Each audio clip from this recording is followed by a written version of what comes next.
I sit here, profitable, successful by all the definitions of the world. But what really, really, really resonates deeply with me is that I live a fantastic life. You can only do that you cannot do it unless you take the time to actually know who you are and why you are here. I knew that in that moment, it was time for me to go. And that I started the process for myself of preparing myself for.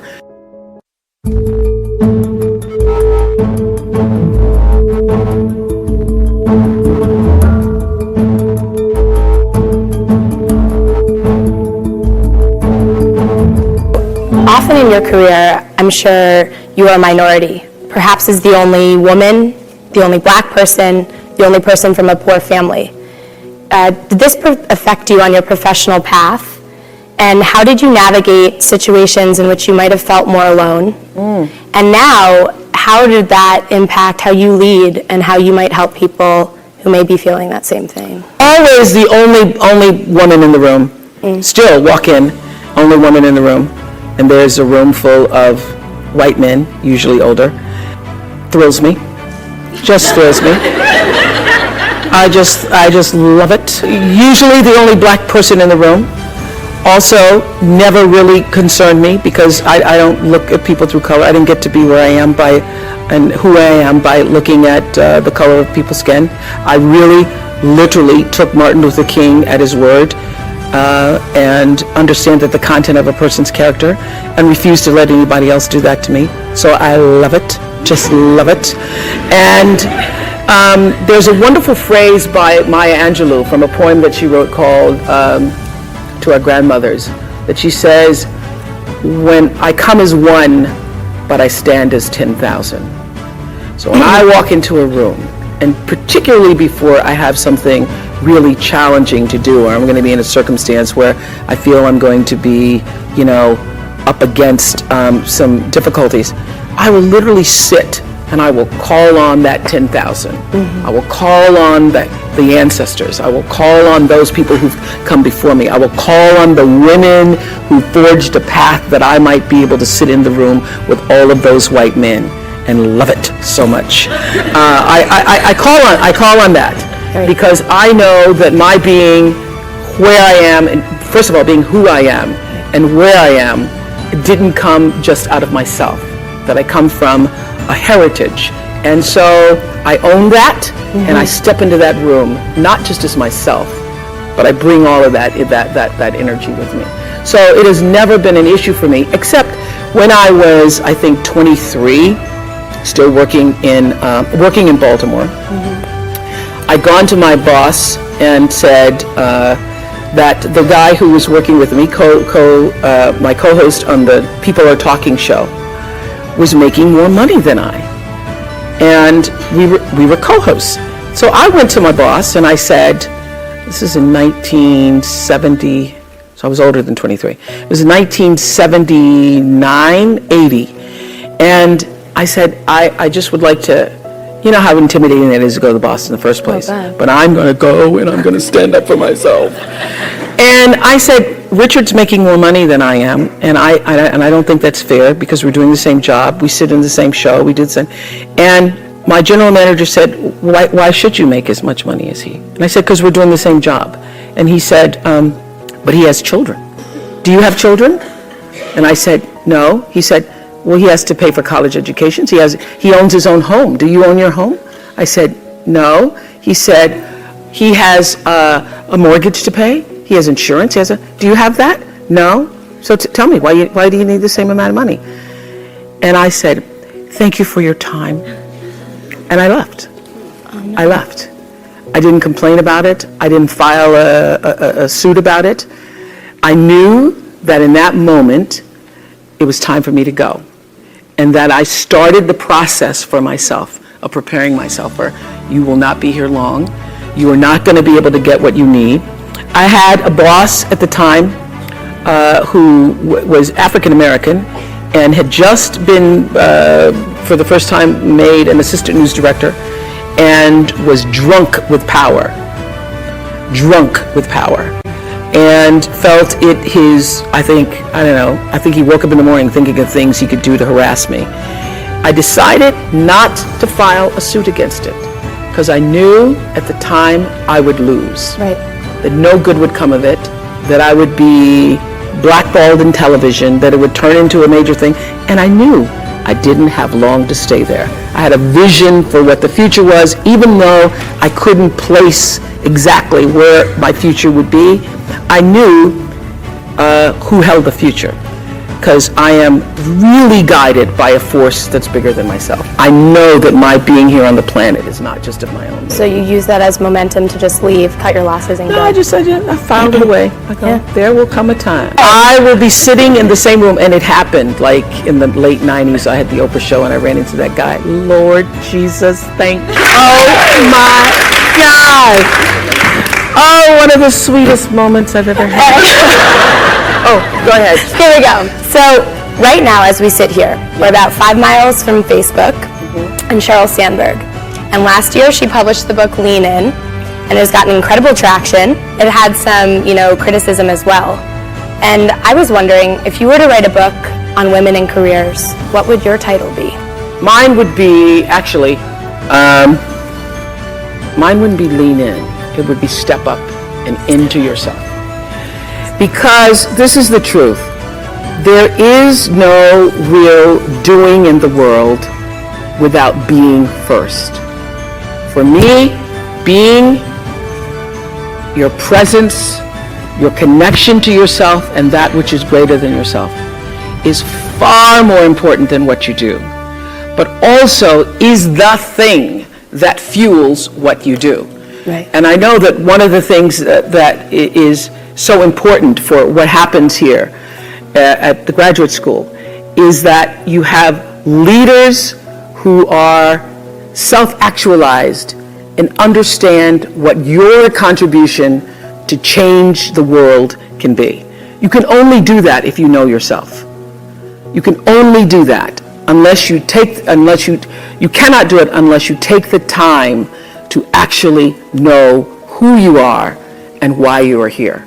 Now, I happen to know for sure that every human being comes called, and that the calling goes beyond the definition of what your job is.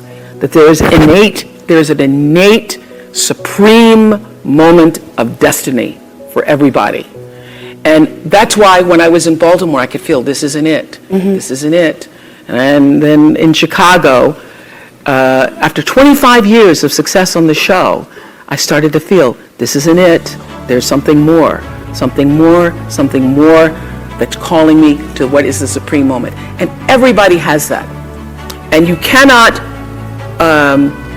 fulfill it unless you have a level of self-awareness, to be connected to what is the inner voice or the instinct. I call it your emotional GPS system, that allows you to make the best decisions for yourself. And every decision that has profited me has come from me listening to that inner voice first.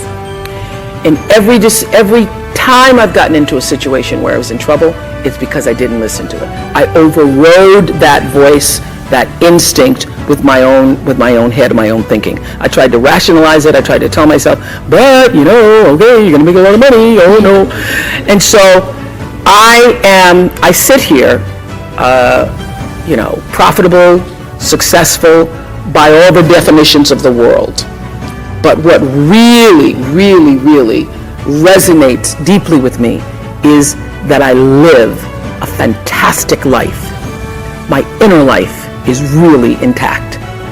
I live from the inside out. And so everything that I have because I let it be fueled by who I am and what I realize my contributions to the planet could be. And what my real contribution is, it looks like I was a talk show host.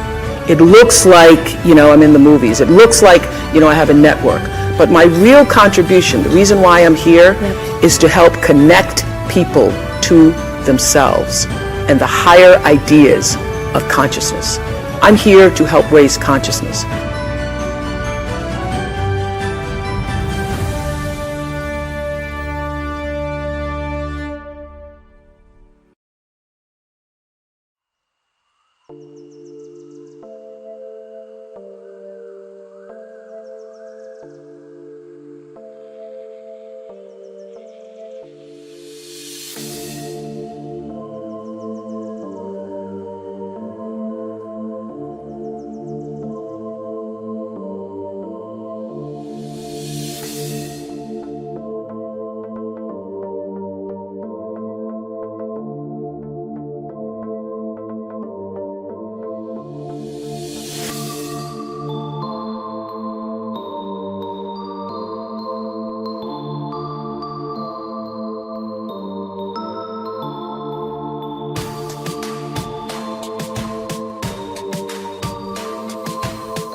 I feel like I'm losing my mind. Is everybody in the world blind? Please, Lord, give me a sign, a sign. I feel like I'm losing my mind. Is everybody in the world blind? Please, Lord, give me a sign, a sign. I wanna be the greatest. Everybody on the fake shit. I look around and feel like everybody is the fakest. I make this every day and I'm impatient, hoping one day I blow up from the basement. Statement, the top is so vacant. I don't hear shit that I think is amazing. Waiting for my day when I'm playing sold out shows for 1,000 faces. Hey, give me that crown, get in my way and to be put down. It ain't your place, all this my town. If I want that shit, then I'll get it right now. I'm losing it, the noose it fits, I'm losing shit. A stupid myth, you choose to live or choose to dip. You choose to fight or lose your grip and lose a gift. Oh, I feel like I'm losing my mind. Is everybody in the world blind?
I feel like I'm losing my mind. Is everybody in the world blind? Please, Lord, give me a sign, a sign. I feel like I'm losing my mind. Is everybody in the world blind? Please, Lord, give me a sign, a sign. I wanna be the greatest. Everybody on the fake shit. I look around and feel like everybody is the fakest. I make this every day and I'm impatient, hoping one day I blow up from the basement. Statement, the top is so vacant. I don't hear shit that I think is amazing. Waiting for my day when I'm playing sold out shows for 1,000 faces. Hey, give me that crown, get in my way and to be put down. It ain't your place, all this my town. If I want that shit, then I'll get it right now. I'm losing it, the noose it fits, I'm losing shit. A stupid myth, you choose to live or choose to dip. You choose to fight or lose your grip and lose a gift. Oh, I feel like I'm losing my mind. Is everybody in the world blind? Please Please, Lord, give me a sign, a sign. I feel like I'm losing my mind. Is everybody in the world blind? Please, Lord, give me a sign, a sign. Yeah, there's no mercy in this world, just hunger-thirsty persons in different versions. Each new update, that shit worsens. Why? Pull back the curtain and you'll see the different vermin. We all have different burdens that all seem to cause disturbance. Yo, so do me a favor, don't treat me like a neighbor. Don't need the different flavors of your problems just to savor.